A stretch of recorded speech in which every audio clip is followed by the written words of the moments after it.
Assalamualaikum warahmatullahi wabarakatuh. Perkenalkan, nama saya Eka Ayu Putrianita dan NPM 201063105564 dari kelas 6C Program Studi Pendidikan Matematika Fakultas Keguruan dan Ilmu Pendidikan Universitas Singapura Perbangsa Karawang. Sebelumnya, video ini ditujukan untuk memenuhi tugas mata kuliah Matematika Kombinatorik yang diampu oleh Bapak Dr. Muhammad Ridwan Yudanegara MPD semester genap tahun ajaran 2022-2023.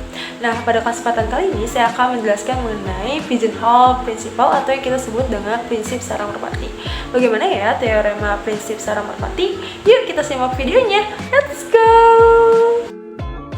Oke, sebelum kita membahas lebih jauh tentang teorema sarang merpati ini, kita harus tahu dulu nih sejarah munculnya pertama kali prinsip sarang merpati. Nah, dalam bidang matematika terdapat kajian menarik bagi sebagian orang disebut dengan kombinatorial.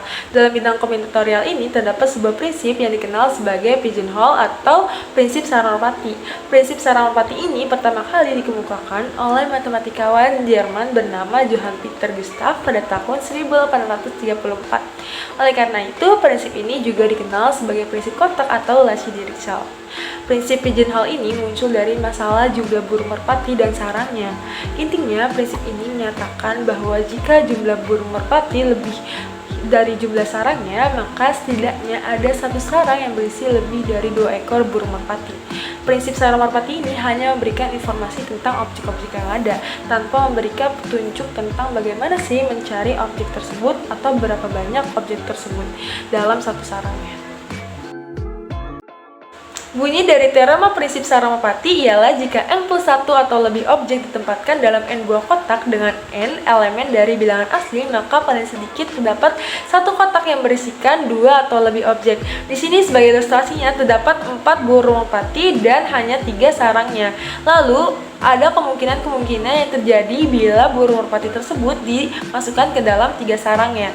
Dapat dilihat tidak ada yang menyatakan bahwa satu sarang berisikan tepat 1 burung merpati. Nah, setelah ilustrasi tersebut, kita akan membuktikan bahwa setidaknya satu sarang akan berisikan lebih dari satu objek atau satu burung merpati. Nah, kita menggunakan pembuktian kontradiksi, di mana kita mengandaikan tidak ada kotak yang berisi 2 atau lebih objek. Akibatnya, setiap kotak berisi hanya maksimal satu objek saja. Akan tetapi, hal ini mengakibatkan jumlah objek pada keseluruhan kotak akan lebih kecil atau sama dengan n.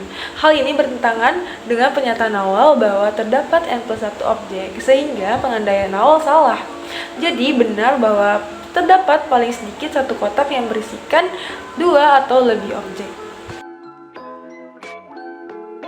Agar kita memahami lebih lanjut mengenai teorema prinsip sarang merpati, di sini terdapat contoh soal, yaitu jika terdapat 8 orang anak dalam satu kelompok belajar, maka sekurang-kurangnya ada 2 orang anak yang terlahir pada hari yang sama. Nah, penyelesaiannya kita menggunakan prinsip sarang merpati tadi dengan mengilustrasikan ada 7 sarang karena ada 7 hari, yaitu Senin, Selasa, Rabu, Kamis, Jumat, Sabtu, dan Minggu. Jadi, jika setiap kotak ditempati satu anak, maka baru 7 anak nih yang menempati kotak tersebut. Jadi, anak 8 harus diletakkan pada salah satu kotak yang telah terisi. Berarti salah satu kotak akan berisi 2 anak kan? Maka hal ini sesuai dengan prinsip sarang merpati di mana 8 anak dilahirkan pada 7 hari, maka sekurang-kurangnya ada 2 anak yang lahir di hari yang sama. Selanjutnya di sini ada bunyi dari teorema prinsip sarang merpati yang diperumum, yaitu jika m objek ditempatkan di dalam n buah kotak, maka paling sedikit terdapat yaitu satu kotak berisi minimal m per n dengan pembulatan ke atas.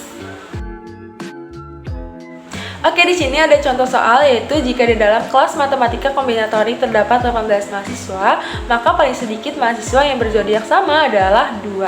Nah, di sini kita membuktikan dengan teorema prinsip sarang merpati yang diperumum dengan m-nya adalah jumlah mahasiswa yaitu 18 dan n-nya adalah jumlah zodiak. Karena di sini kita tahu ya, jumlah zodiak itu ada 12, maka n-nya 12. Lalu kita masukkan ke rumus teoremanya, yaitu m per n dengan m 18 dan n-nya ada 12, maka 18 bagi 12 adalah 1,5. Karena ini menggunakan pembulatan ke atas, maka hasilnya 2. Sebab itu dapat dipastikan paling sedikit ada 2 mahasiswa yang berzodiak sama. Mungkin itu saja yang bisa saya sampaikan mengenai pigeonhole principle atau prinsip Saraswati. Semoga video ini bermanfaat bagi kalian dan mohon maaf apabila terdapat kesalahan kata dan pengucapan. Sampai jumpa di video selanjutnya. Wassalamualaikum warahmatullahi wabarakatuh. Jangan lupa di like, comment, dan subscribe.